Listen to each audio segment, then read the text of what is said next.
បុរសនគរវើយម្នាក់ធ្វើដំណើរចូលគាល់ព្រះមហាក្សត្រនគរអៀនក្រាបទូលថ្វាយថាខ្លួនអាចឆ្លាក់រូបមេស្វានៅនឹងចុងបន្លាពុត្រាបានព្រះរាជាសណ្ដាប់ដូច្នេះហើយក៏មានក្តីកោតសរសើរដល់អ្វីដែលចម្លាក់របស់គេជាខ្លាំងព្រះអង្គសពព្រះハរតីនឹងផ្ដល់ប្រាក់ខែដល់បុរសនោះយ៉ាងច្រើនហើយទ្រង់ព្រះមានព្រះរាជបំណងចង់ទោសថាតើបុរសនោះឆ្លាក់រូបស្វានៅនឹងចុងបន្លាពុត្រាដូចម្តេចទៅបុរសនោះក្រាបទូលថ្វាយបន្តថាប្រសិនបើព្រះអង្គទ្រង់សពហាតីនឹងទតមើលដូច្នេះលុះត្រាតែព្រះអង្គសោយតែក្រយ៉ាអ្នកបួសប្រថាប់នៅក្នុងរាជវាំងចាំតតតែផ្ទៃមេឃស្រឡះហើយព្រះអាទិត្យមានពន្លឺស្រទន់ទើបព្រះអង្គអាចទតមើលចម្លាក់មេស្វានៅនឹងចុងបន្លាពុត្រានៅក្រោមពន្លឺព្រះអាទិត្យដែលមិនសូវខ្វល់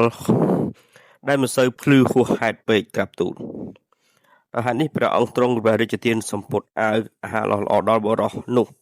រងចាំដល់ត្រូវពេលវេលាល្អដើម្បីទតមើលគេឆ្លាក់រូបស្វានៅក្នុងវាំងនោះក៏មានជាងដៃម្នាក់ផងដែរពេលបានដឹងរឿងដូច្នេះជាងដៃនឹងអស់សំណត់ជាខ្លាំងហើយគេក៏ចូលទៅក្រាប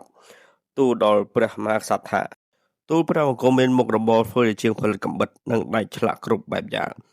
មនុស្សគ្រប់គ្នាតែងដឹងថាវត្ថុដែលគេយកមកឆ្លាក់វាទៅតែមានទំហំធំជាងកំបិតសម្រាប់ឆ្លាក់ទើបអាចឆ្លាក់កើតប៉ុន្តែបើនិយាយពីចុងបន្លាពុត្រាវិញទោះបីជាចុងកំបិតវាតូចយ៉ាងណាក៏វានៅតែធំជាងបន្លាពុត្រានោះដែរ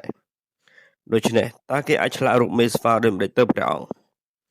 ហើយនេះសូមព្រះអង្គបញ្ជាឲ្យបុរសនោះយកកំបិតស្រាប់ឆ្លាក់មកបង្ហាញឲ្យព្រះអង្គបានទតមើលជាមុនសិនពេលនោះព្រះអង្គគង់តែបានជ្រាបភ្លាមថាតើអាចនឹងឆ្លាក់បានឬមិនបានហើយក្រាបទូល